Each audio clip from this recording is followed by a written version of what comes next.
Hi there guys, I'm Nikhil from GreedyTech, and in this video I'll be talking about all the best features of Oppo K1. By the way guys, I'll be posting a dedicated video for the tips and tricks section where I'll be talking about many things which I won't be covering in this video. So definitely check out that video, link will be in the description. Now with that said, the first best thing about this phone is definitely its in-display fingerprint scanner. Yes, you heard it right, this phone comes with an in-display fingerprint scanner, and that too under 20,000 rupees. And that makes it the first and the most cheapest phone to come with an in-display fingerprint scanner under 20,000 rupees in the Indian market. So that's really great. Now the fingerprint scanner itself is pretty fast. Well, obviously not as fast as your regular fingerprint scanner, but it is still pretty fast and pretty usable. Now the next best thing about this phone would be the display. This phone sports a 6.4-inch AMOLED display with Full HD Plus resolution with 91% screen to body ratio and the new water drop notch. It is even protected by a 2.5D curved Corning Gorilla Glass 5.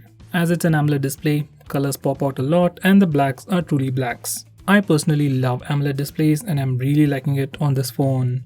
Now the next best thing about this phone is the entire design and build. Now don't get me wrong, but usually most of the Oppo phones, even their flagships like the Oppo F7, Oppo F9 Pro, are thick and bulky. While this phone is super sleek and lightweight. This phone also sports a 3600 mAh battery but still has a thickness of 7.4 mm and weighs just 156 grams. It is pretty sleek and feels pretty lightweight in the hand. It is definitely the best phone Oppo has ever designed when it comes to overall design and build and the entire form factor. By the way, it also comes with this 3D gradient body on the back with two colors, Astral Blue and Piano Black. I have the blue color and it too looks awesome. Now the next best thing about this phone would be the cameras. On the rear, this phone sports a dual camera setup with a 16 megapixel primary camera with f1.7 aperture. That's followed by a 2 megapixel secondary camera with f2.4 aperture for taking portrait shots. On the front, it has a 25 megapixel camera with f2.0 aperture. These are some sample pictures. Now the camera performance on this phone is not the best in the price segment, but it is still pretty good and does a pretty good job when compared to other phones in the same price segment.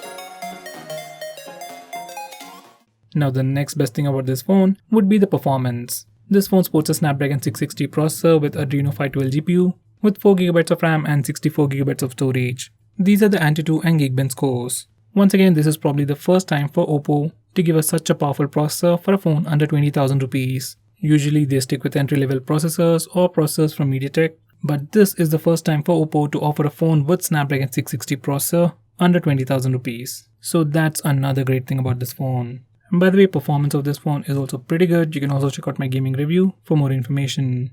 Now going on next, it has a super fast face unlock feature. Just like all the previous Oppo phones, even this phone comes with face unlock feature and it is insanely fast. In good lighting conditions, it is super fast, like we can't even see the lock screen, and it can be comparable with phones like OnePlus 6, 60 and so on.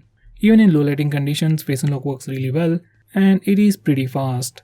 Next, this phone even has support for dual 4G and dual VoLTE. Now this is a SIM card tray and obviously it has support for dual SIM, and along with that it has support for dual 4G and dual VoLTE. So you can use 2 SIMs in 4G or 2 SIMs in VoLTE, like even 2 Geo SIMs on the same phone without any issues. Next, this phone even supports native video calling. Here's a quick preview. Next, this phone has support for portrait mode for both the front and rear cameras. Unlike most phones, we can still use Auto HDR while taking portrait shots, which is something we don't see on other phones.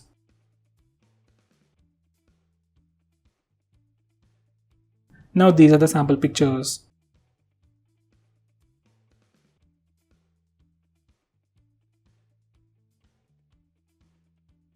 Next we have stickers. Using this feature, we can add these stickers to your face using both the front and rear cameras and take some unique pictures. It comes with a few stickers pre-installed and you can also download a lot more.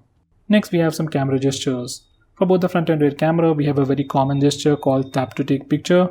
Just enable it and touch the preview window to take a picture. For the front camera, you also get the palm gesture. Just enable the feature and once your phone sees your palm, It'll take a picture in 2 seconds. This particular feature is really handy while taking selfies. Next, it even has a dedicated SD card slot. Nowadays, most of the phones do offer a dedicated SD card slot, but for a phone with this configuration, at this price, with all these features, it's quite rare. Next, it has something called real sound technology. Now, if you want to improve the audio experience on the headset, just enable real sound technology from the sound settings, and you will definitely see a noticeable difference. Next, we have navigation gestures. Now, these are the navigation keys, and like on any other Android phone, we have the back, home and recent apps button. On this phone, we can replace these buttons with navigation gestures, just like the iPhone X or like the OnePlus 6 and the 6T. Most of the phones come with only one navigation gesture, but on this phone, we have 4. And my favorite one would be the first one. Once you select the first gesture, you can swipe on the left or right corners to go back, swipe from the center to go home, and finally, swipe and hold for recent apps. These gestures give you a much more immersive experience than your regular navigation keys. Now going on next, this phone has a very unique feature called Smart Sidebar. It is enabled by default, and this is how it looks like. You have some quick shortcuts, quick actions, and some quick applications. You can access it from anywhere. Even while watching videos or playing games in full screen mode, you can swipe near the notch area to bring it up.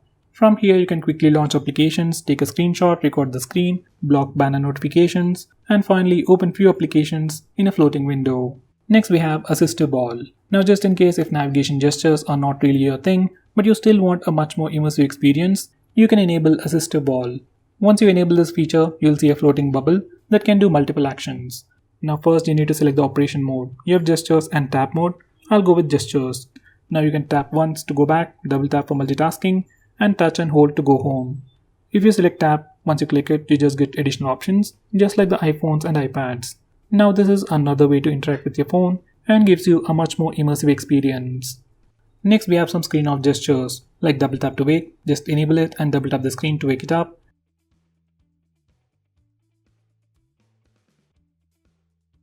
Next you can draw an O to open the camera application. We can also draw a V to toggle the torch. We can also draw characters like greater than or less than for music controls. And finally, you can add custom gestures like you can draw a W to open WhatsApp, M for phone dialer, and so on. Next we have raise to wake. Now once you enable this feature, you can simply raise your phone or pick it up from a table and your phone wakes up and then displays the lock screen. Now if you are already using the face unlock feature on this phone, you can simply raise your phone and then your phone will automatically unlock in an instant. It'll wake up, show the lock screen, sees your face, and then use facial data to unlock the phone. So using these two features together will give you a much more immersive experience. Next we have 3-finger screenshot. Now before I show you that, let me show you how to take a normal screenshot. On any Android phone, if you want to take a screenshot, press the volume down button and power button both at the same time and your phone will take a screenshot. It is as simple as that. Now for some reason, if that's a bit difficult for you or if you need something more easy, you can enable this 3-finger screenshot gesture. Now once you enable this feature, you can simply swipe down using 3 fingers to take a screenshot. Personally, this is my favorite feature or my favorite way to take a screenshot, and nowadays most of the phones support this feature. Now going on next, we have long screenshot. Now to take a longer screenshot, first you need to take a normal screenshot. You can either use the buttons or the gesture. Now once you take a screenshot, you get this preview. Now click long screenshot. Now just scroll the page up as long as you want to take a longer screenshot. Next we have some smart call features, where your phone automatically answers the call when you place the phone near your ear, switch on the speaker when you move your phone away from your face, and finally mute the incoming call if you flip the phone. These are definitely handy and you should give it a try yourself. Now going on next, we have a super handy shortcut to trigger Google Assistant with the power button. Once you enable this feature, you can long press the power button to trigger Google Assistant. It's a nice feature and can be quite useful while using the navigation gestures, but I don't think this power button will last longer if you use it continuously. Next, we have an app lock built into the system, and unlike most phones, we can unlock locked applications either by using the password or the fingerprint scanner, and even by using the face unlock feature. So if you're already using face unlock feature on your phone, most of the time you won't even see the lock screen. Now because of this one particular feature, you can lock any application you want and you won't be inconvenienced in any way. Now going on next, you also have the option to record calls automatically on your phone. So to enable that, go to settings, then select system apps, then select calls. From here select call recording and then enable the toggle that says all recording to record all the calls automatically on your phone.